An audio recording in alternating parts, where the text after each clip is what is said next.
Youth Congress സംസ്ഥാന അധ്യക്ഷ സ്ഥാനം രാജിവെച്ച രാഹുൽ മാങ്കൂട്ടത്തിനെതിരെ പരാതികൾ അന്വേഷിക്കാൻ ഒരു സമിതിയെ നിയോഗിക്കുമെന്ന് അറിയുന്നു. രാഹുലിനെതിരെ മുൻപ് വന്ന പരാതികൾ PD സതീശനും ഷാഫി പറമ്പിലും ഉൾപ്പെടെയുള്ള ആളുകൾ നിസ്സാരമായി കണ്ടുവെന്നാണ് ഒരു വിഭാഗം കോൺഗ്രസ് നേതാക്കൾ ഇപ്പോൾ പറയുന്നത്. ആരോപണങ്ങൾക്ക് പിന്നിൽ പാർട്ടിയുള്ളവർ തന്നെയാണെന്നാണ് നേതൃത്വത്തിൻ്റെ സംശയം. അതേസമയം രാഹുൽ മാങ്കൂട്ടത്തിൽ MLA സ്ഥാനം രാജിവെക്കണം എന്ന ആവശ്യം കോൺഗ്രസ് നേതൃത്വം തള്ളിക്കളഞ്ഞു. രാഹുൽ മാങ്കൂട്ടത്തിൽ MLA സ്ഥാനം രാജിവെക്കണമെന്ന് ആവശ്യപ്പെട്ട് പ്രതിഷേധം ശക്തമാക്കാൻ ഒരുങ്ങുകയാണ് BJPയും LDFും. മുകേഷിൻ്റെ കാര്യമൊക്കെ ചൂണ്ടിക്കാണിച്ച് കോൺഗ്രസ് അതിന് സമ്മതിക്കില്ല എന്ന കാര്യം യാഥാർത്ഥ്യമാണ് താനും. തിരുവനന്തപുരത്ത് നിന്ന് സലീം മാലിക്കും ശ്രീജിത്ത് ശ്രീകുമാരൻ പാലക്കാട് നിന്നും നമുക്കൊപ്പം ചേരുകയാണ്. ആദ്യം സലീം മാലിക്കിലേക്ക്. Good morning Salim. Good morning Sreejith. പറയൂ സലീം, വിവരങ്ങൾ.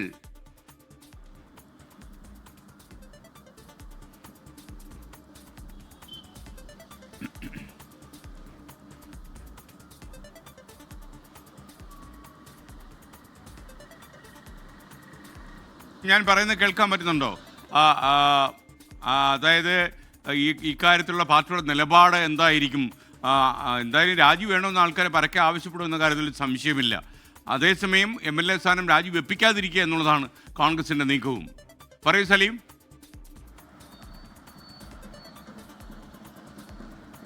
SKN good morning.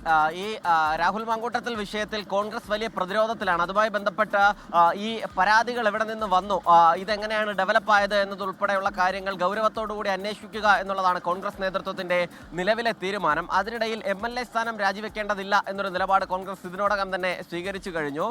സംഘടനാപരമായ നടപടി മതി, അത് സ്വീകരിച്ചിട്ടുണ്ട്. രാജി ചോദിച്ചു വാങ്ങിയതാണ്. അതിനപ്പുറത്തേക്ക് MLA സ്ഥാനം ഉൾപ്പെടെ രാജിവെക്കേണ്ട സാഹചര്യമില്ല. നേരത്തെ മുകേഷ് MLAക്കെതിരെ ഉൾപ്പെടെ ആരോപണങ്ങൾ വന്നപ്പോൾ CPI സ്വീകരിച്ച നിലപാട് ഈ MLA സ്ഥാനം രാജിവെക്കുകയാണെങ്കിൽ ആരോപണ വിധേയനായ ആൾ തിരികെ നിരപരാധിയാണെന്ന് തെളിയിച്ചുകൊണ്ട് തിരികെ എത്തിയാൽ വീണ്ടും MLA സ്ഥാനം എടുക്കാൻ കഴിയില്ല. അതേസമയം സംഘടനാ നടപടിയാണെങ്കിൽ വീണ്ടും ആ സ്ഥാനമൊക്കെ ലഭിക്കാനുള്ള സാധ്യതയുണ്ട്. തെരഞ്ഞെടുപ്പിലൂടെ വന്ന MLA വെറുമൊരു ആരോപണത്തിന്റെ പേരിൽ, പ്രത്യേകിച്ചും പരാതി പോലും ഇല്ലാത്ത സാഹചര്യത്തിൽ രാജിവെക്കേണ്ടതില്ല എന്നുള്ളതാണ് കോൺഗ്രസിന്റെ നിലപാട്. അതേസമയം ഈ പരാതികൾ ഗൗരവത്തോടുകൂടി തന്നെ അന്വേഷിക്കും. അത് പാർട്ടിക്ക് മുൻപിൽ വന്ന പരാതികളും അതല്ലാതെ മാധ്യമങ്ങളിലൂടെ വന്ന പരാതികളും എല്ലാം അന്വേഷിക്കാൻ ഒരു സമിതിയെ തീരുമാനിക്കാനാണ് നിലവിൽ കോൺഗ്രസ് ലക്ഷ്യമിടുന്നത്. അത് അച്ചടക്ക സമിതിയുടെ അധ്യക്ഷനായ തിരുവഞ്ചൂർ രാധാകൃഷ്ണൻ ആകും ആ സമിതി നയിക്കുക എന്നുള്ളതാണ്. പക്ഷേ അതുമായി ബന്ധപ്പെട്ട് ഇനിയും കൂടിയാലോചനകൾ നടത്തിയതിന് ശേഷമേ ഒരുപക്ഷെ സ്ത്രീകളെ കൂടി ഉൾപ്പെടുത്തിക്കൊണ്ടായിരിക്കും പാർട്ടി ആ വിഷയത്തിൽ ഒരു അന്വേഷണം നടക്കുക. അതിനിടയിൽ ഈ രാഹുൽ മാങ്കൂട്ടത്തിനെതിരായ ഈ പദ്ധതി അത് കോൺഗ്രസിനുള്ളിൽ നിന്ന് തന്നെയാണ് പോയത് എന്നുള്ളൊരു സംശയം ഒരു വിഭാഗം നേതാക്കൾക്കുണ്ട്. കാരണം ഇതിനൊരു സംഘടിതമായ സ്വഭാവം ഉണ്ടായിരുന്നു. ഒരു ആരോപണം വരുന്നു, അതിന് തൊട്ടു പിന്നാലെ നിരവധി ആരോപണങ്ങൾ ഒന്നിനു പിറകെ ഒന്നായി വരികയാണ്. ഇത് മാസങ്ങൾ നീണ്ട ആസൂത്രണമാണ്. അതിന് പിന്നിൽ പാർട്ടി പ്രവർത്തകർ പോലും ഉണ്ട് എന്നുള്ളത് കോൺഗ്രസ് നേതൃത്വം സംശയിക്കുന്നു. ഇത് മാസങ്ങൾ നീണ്ട ആസൂത്രണം എന്നുള്ളത് അത് പല കാരണങ്ങൾ കൊണ്ടാണ്. അതിൽ രാഹുൽ മാങ്കൂട്ടത്തിൽ യൂത്ത് കോൺഗ്രസിൽ സ്വീകരിച്ച ഏകാധിപത്യപരമായ നിലപാടുകൾ ഉൾപ്പെടെയുള്ള കാര്യങ്ങൾ അതുമായി ബന്ധപ്പെട്ടുള്ള ചർച്ചകൾക്ക് വഴിയൊരുക്കിയെന്നും പറയുന്നുണ്ട്. അങ്ങനെ ആ വിഷയങ്ങളിൽ ഏത് വഴിക്കാണ് ഇത് പോയത് എന്നുള്ള കാര്യങ്ങളും അന്വേഷിക്കും. ഒപ്പം പാർട്ടിക്കുള്ളിൽ നിന്നാണെങ്കിൽ അതുമായി ബന്ധപ്പെട്ട നടപടികൾ കൂടി സ്വീകരിക്കാനും നേതൃത്വം ആലോചിക്കുന്നുണ്ട്.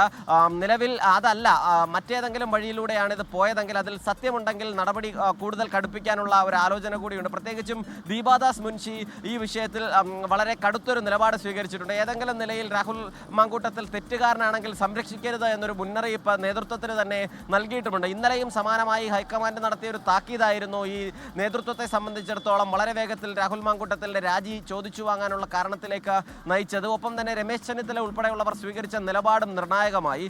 ഈ അധിക സമയം രാഹുൽ മാങ്കൂട്ടത്തിനെ രാജിവെപ്പിക്കാതിരിക്കരുത്, വൈകുന്ന ഓരോ സമയവും പാർട്ടിക്ക് നാണക്കേടാണ് എന്ന് വിദേശത്തായിരുന്നിട്ട് പോലും രമേശ് ചെന്നിത്തല ഹൈക്കമാൻഡിനെ നേരിട്ട് വിളിച്ച് പറയുകയും ഈ വികാരം ഉൾപ്പെടെ ഹൈക്കമാൻഡ് താഴെത്തട്ടിലേക്ക് അറിയിക്കുകയും ചെയ്തു. അതിന് പിന്നാലെയാണ് അതുമായി ബന്ധപ്പെട്ട പാർട്ടിയിൽ നിന്ന് തന്നെ ഈ രാജി ചോദിച്ചു വാങ്ങുന്ന സാഹചര്യത്തിലേക്കും എത്തിയത്. മാത്രമല്ല പാർട്ടി ഇനിയും കൂടുതൽ ആരോപണങ്ങൾ വരുമോ എന്നുള്ളൊരു സംശയം കൂടി ഇപ്പോഴുമുണ്ട്. മറ്റ് ചില ശബ്ദ സന്ദേശങ്ങളും ചാറ്റുകളും ചിലരുടെ പക്കലുണ്ട് എന്ന നേതൃത്വം സംശയിക്കുകയും ചെയ്യുന്നുണ്ട്. SKN. Thank you. സലീം മാലിക്കാണ് വിവരങ്ങൾ നൽകിയത്. പാലക്കാട് നമ്മുടെ നേതാവ് രാഹുൽ മാങ്കൂട്ടത്തിൽ എൻ്റർ ആയി കഴിഞ്ഞാൽ വലിയ പ്രതിഷേധമാകുമെന്നാണ് പറയുന്നത്. മാത്രമല്ല ചിലരൊക്കെ പറയുന്നത് പാലക്കാട്ടേക്ക് കയറ്റില്ല എന്നൊക്കെയാണ് പറയുന്നത്. എന്തായാലും പ്രതിഷേധം അലയടിക്കുമെന്ന കാര്യത്തിൽ സംശയമില്ല. ശ്രീജിത്ത് ശ്രീകുമാരൻ പാലക്കാട് നിന്ന് നമ്മുടെ പ്രതിനിധി ചേരുകയാണ്. Sreejith, good morning. എന്താണ് പാലക്കാട്ടെ അവസ്ഥ Sreejith? Good morning S K. ഇന്നലെ നമ്മൾ പൂവൻ കോഴികളെ ഒക്കെ പിടിച്ചുകൊണ്ടുള്ള BJP പ്രതിഷേധം കണ്ടു. DYFI ഓഫീസിലേക്ക് തള്ളിക്കയറുന്നത് കണ്ടു. മഹിളാ അസോസിയേഷൻ വലിയ പ്രതിഷേധം കണ്ടു. അങ്ങനെ വിവിധ സംഘടനകളുടെ പ്രതിഷേധം രാഹുൽ മാങ്കൂട്ടത്തിന്റെ ഓഫീസിലേക്ക് ഉണ്ടായി. നേരത്തെ ഈ കരിയോയിൽ ഒഴിക്കലാണ് ഇപ്പോഴത്തെ ഒരു ഫാഷൻ എന്ന് തോന്നുന്നു എസ് കെ എൻ. BJP പ്രവർത്തകരും അതുപോലെ തന്നെ CPM പ്രവർത്തകരും DYFI പ്രവർത്തകരും ഒക്കെ രാഹുൽ മാങ്കൂട്ടത്തിന്റെ ഓഫീസിലെ ബോർഡിലേക്ക് കരിയോയിൽ ഒഴിക്കുന്ന ഒരു സാഹചര്യം കൂടി ഉണ്ടായി. എന്തായാലും ഇന്നലെ കടുത്ത പ്രതിഷേധമായിരുന്നു. പോലീസ് ആ പ്രതിഷേധങ്ങളെ തടയാൻ വലിയ പാടുപെടേണ്ടി വന്നു. അതുകൂടാതെ മറ്റൊരു ഡെവലപ്മെന്റ് ഉണ്ടായത് ഇന്ന് പാലക്കാട് മുനിസിപ്പൽ ബസ് സ്റ്റാൻഡിന്റെ ഉദ്ഘാടനമാണ്. VK ശ്രീകണ്ഠൻ MP ആണ് ഉദ്ഘാടനം ചെയ്യുന്നത്. നഗരസഭയുടെ ബസ് സ്റ്റാൻഡാണ്. ആ ബസ് സ്റ്റാൻഡ് ഉദ്ഘാടനത്തിൽ മുഖ്യാതിഥിയായി പങ്കെടുക്കേണ്ടിയിരുന്നത് MLA ആയ രാഹുൽ മാങ്കൂട്ടത്തിലായിരുന്നു. അദ്ദേഹത്തോട് പങ്കെടുക്കരുത് എന്ന ഒരു വിലക്ക് രൂപത്തിൽ ഉള്ള ഒരു കത്ത് പാലക്കാട് നഗരസഭ നൽകിയിട്ടുണ്ട്. രാഹുൽ മാങ്കൂട്ടത്തിൽ എന്തായാലും ഇങ്ങോട്ടിന്ന് വരുമെന്ന് പ്രതീക്ഷിക്കുന്നില്ല. പക്ഷേ ഇന്ന് വലിയ പ്രതിഷേധങ്ങൾ ഉണ്ടാകും. ഇന്ന് CPIM-ന്റെ നേതൃത്വത്തിൽ വലിയ പ്രതിഷേധം ഉണ്ടാകുമെന്നാണ് അറിയിച്ചിട്ടുള്ളത്. ഒരു 10 മണിക്ക് ശേഷം അവരുടെ ഏരിയ കമ്മിറ്റി ഒരു പ്രതിഷേധം പ്ലാൻ ചെയ്യുന്നുണ്ട്. അത് ഏത് രൂപത്തിലായിരിക്കും നടത്തുക എന്നത് ഇതുവരെ അവർ അറിയിച്ചിട്ടില്ല. എന്തായാലും ഡോക്ടർ സരിൻ അടക്കമുള്ള ആളുകൾ ഈ വിഷയത്തിൽ രൂക്ഷമായ പ്രതികരണം ഇന്നലെ നടത്തിയിരുന്നു. കൊണ്ടു നടന്നതും നീയെ ഷാഫി, കൊണ്ടുപോയി കൊല്ലിച്ചതും നീയെ സതീശ എന്നായിരുന്നു ഡോക്ടർ സരിൻ്റെ ഒരു പ്രതികരണം ഉണ്ടായിരുന്നത്. കാരണം ഇത് പൂർണ്ണമായി VD സതീശൻ അറിയാമെന്നാണ് അദ്ദേഹത്തോട് കുറച്ചു കാലം മുൻപ് വരെ കോൺഗ്രസിലുണ്ടായിരുന്ന ഡോക്ടർ P സരിൻ പറയുന്നത്. എന്തായാലും ശക്തമായ പ്രതിഷേധം ഉണ്ടാകും. രാഹുൽ മാങ്കൂട്ടം എത്തിക്കഴിഞ്ഞാൽ അദ്ദേഹത്തെ തടയും, അദ്ദേഹത്തെ പൊതുപരിപാടിയിൽ പങ്കെടുപ്പിക്കില്ല എന്നാണ് BJP ഈസ്റ്റ് ജില്ലാ പ്രസിഡന്റ് പ്രശാന്ത് ശിവൻ ഇന്നലെ പ്രഖ്യാപിച്ചത്. DYFIയുടെ ജില്ലാ സെക്രട്ടറിയും പ്രസിഡന്റും അത്തരത്തിലുള്ളൊരു പ്രഖ്യാപനം ഇന്നലെ നടത്തുന്നുണ്ട്. എന്തായാലും വൻ പ്രതിഷേധം ഇന്നും ഉണ്ടാകുമെന്ന കാര്യത്തിൽ യാതൊരു തർക്കവുമില്ല. SK. Okay, thank you Sreejith. ലോകത്തെവിടെയായാലും ഏത് സമയത്തും 24 വാർത്തകളും ഓഗ്മെന്റഡ് റിയാലിറ്റി പാക്കേജുകളും എക്സ്പ്ലെയിനറുകളും വിശദമായി കാണാൻ ഞങ്ങളുടെ YouTube ചാനൽ നിങ്ങൾക്ക് സബ്സ്ക്രൈബ് ചെയ്യാം.